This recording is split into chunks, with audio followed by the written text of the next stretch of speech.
Class 9th। आज हम social science की वर्कशीट 76 करेंगे जो chapter 2 physical features of India से रिलेटेड है। इसमें आपके 10 क्वेश्चंस दिए गए हैं। 10th question source based questions है।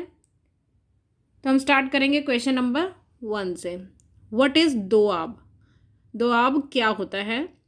सो answer number 1 is doab is made up of two words, do meaning two, ab meaning water. Thus the land between two rivers is called doab. दो river के बीच की land को हम बोलेंगे Doab. Similarly, Punjab, पंज जमा आब. Punjab has 5 abs, that is 5 rivers. Now question number 2. Which continent was not a part of Gondwana land? कौन सा कॉन्टिनेंट जो था वो गोंडवाना लैंड का हिस्सा नहीं था? North America, Africa, Australia, Asia. तो हम देखेंगे गोंडवाना लैंड का हिस्सा कौन कौन से गोंडवाना लैंड का हिस्सा थे. The Gondwana land included India, Australia, south America, South Africa and Antarctica as single land. So only the option North America is not the part of Gondwana land because Asia का जो इंडिया वाला part है वो Gondwana land का हिस्सा था. इसलिए जो North America completely Gondwana land का हिस्सा नहीं था. Now question number 3. The river dash is the longest river of Indian desert. So answer number 3 is Luni River. Luni River, which is 495 kilometer in length, it is a seasonal river. Seasonal river मतलब जिसमें बारिश में ही पानी आता है, बाकी time ये नदी सूख जाती है. So answer number 3 is Luni River. Now question number 4. Kavarati is the administrative headquarter of Lakshadweep. True or false? So answer number 4 is it is true because Kavarati is the administrative headquarter of Lakshadweep. It is also the capital of Lakshadweep. Now answer 5. Question number 5 is what is Nadran Sarkar? Answer number 5 is the plains along the Bay of Bengal are wide and level. In the northern part, it is referred to as the Nadran Sarkar. ये जो हमारे eastern planes हैं, eastern coastal planes, ये दो part में divided है. जो northern part है उसको हम क्या बोलते हैं? नॉर्दर्न पार्ट को क्या बोलते हैं? ये ईस्टर्न कोस्टल प्लेन के नॉर्दर्न सरकार. और जो इसका सदर्न पार्ट है उसको बोलते हैं हम Coromandel coast. So plains along the Bay of Bengal are wide and level. In the northern part, it is referred to as the Nadran Sarkar. Now, question number 6. Distinguish between tributary and distributary. So answer number 6 is tributary क्या होती है? A tributary is a river that joins another river instead of falling into an ocean or lake. नदी जो होती है वो ocean में जाकर गिरती है या ओशन का पार्ट बनती है अपने लोअर कोर्स में. लेकिन कई नदियाँ जो होती है वो समुद्र में गिरने से पहले क्या होती है किसी और नदी में मिलती है. जैसे यमुना नदी है, फॉर एग्जांपल यमुना रिवर, वो गंगा की ट्रिब्यूटरी है, वो गंगा में आके मिलती है. सिमिलरली सतलुज, रवि, ब्यास, चेनाब, झेलम, ये ट्रिब्यूटरीज है इंडस रिवर की, ये इंडस में आके मिलती हैं. Now what are distributaries? Rivers in their lower course split into numerous channels due to deposition of silt. These channels are known as distributaries. आप जो नदी का जो होता है 3 कोर्स होते हैं. अपर कोर्स जहाँ से नदी ओरिजिनेट होती है, मिडल कोर्स और लोअर कोर्स. तो लोअर कोर्स में आते आते नदी की स्पीड जो होती है वो कम हो जाती है. तो वो क्या करती है, अपना सिल्ट डिपॉजिट कर देती है लोअर कोर्स में, जिसकी वजह से वो अलग अलग चैनल्स में बढ़ जाती है. And these are channels are known as distributaries. Now, question number 7. Question number 7. Write a short note on the Central Highlands. Central highlands क्या होते हैं? हमारा जो सदर्न इंडिया है, आपने देखा है सदर्न इंडिया जो पेनिनसुलर प्लेट्यू है, सदर्न इंडिया पेनिनसुलर प्लेट्यू है हमारा। तो जो नर्मदा रिवर फ्लो कर रही है उसके ऊपर वाला पार्ट, नदरन पार्ट सेंट्रल हाईलैंड्स है, और जो उसका नर्मदा रिवर का जो नीचे का पार्ट है सदर्न पार्ट, वो डेक्कन प्लेट्यू है। तो हमें सेंट्रल हाईलैंड्स के बारे में बताना है। What are central highland? Write a short note on the central highlands. तो it lies to the north of the Narmada river covering major area of Malwa plateau. To northern central highlands of peninsular India, उसमें क्या क्या आता है? The Aravallis, the Malwa plateau and some parts of the Vindhyachal range. Third, the central highlands are wider in the west. West में वो चौड़े हैं but narrower in the east, वो अपनी ईस्ट साइड पे नैरो हैं, पतले हैं।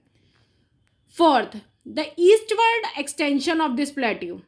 ईस्ट में इसका जो एक्सटेंशन है उसे बोलते हैं बुंदेलखंड और बघेलखंड। और फर्दर एक्सटेंशन ईस्ट में छोटा Nagpur plateau marks the further eastward extension drained by the Damodar river. So fifth is Chota Nagpur Plateau marks the further eastward extension drained by the Damodar River. Now question number 8. Describe about the northern plains of India. Northern plains के बारे में हमें बताना है. So answer number 8 is the northern plains of India lie to the south of the Himalayas. सबसे ऊपर north में हमारे हिमालयाज है, बिल्कुल उसके साउथ में आके हमारे क्या आ जाते हैं? हिमालयज के साउथ में आके नॉर्दर्न प्लेन्स है हमारे। सेकंड, नॉर्दर्न प्लेन्स जो है वो 3 रिवर सिस्टम से बने हैं। Northern plains are formed with 3 river system and their tributaries. The 3 river systems are Indus river, Ganga river and the Brahmaputra river. Third, it is formed of alluvial soil which is very fertile soil. Fourth, it is formed due to the deposition of alluvium at the foothills of the Himalayas over millions of years. यानी northern plains कैसे बने? Alluvial soil के deposit से, जो काफ़ी सालों तक Himalayas के फुट हिल्स पर जमा होती रही। Fifth, it is agriculturally a very productive part of India. क्यों प्रोडक्टिव है? Because of soil cover. यहाँ पे एलुवियल सॉइल मिलती है जो बहुत ही फर्टाइल होती है। Adequate water supply and favourable climate. 6, it is divided into 3 sections. जब the Punjab plain, the Ganga plain and the Brahmaputra plain. तो हमने इनको इन 3 पार्ट्स में डिवाइड किया है जो हमारे नॉर्दर्न प्लेन्स है। तो जो हमारा जो वेस्टर्न पार्ट है, हम पंजाब प्लेन्स की बात कर रहे हैं, तो western part of the northern plain is refer to as Punjab plain. और जो पंजाब प्लेन है it is formed by Indus and its tributary. तो पंजाब प्लेन का जो ज़्यादातर हिस्सा है, the larger part of this plain lies in Pakistan.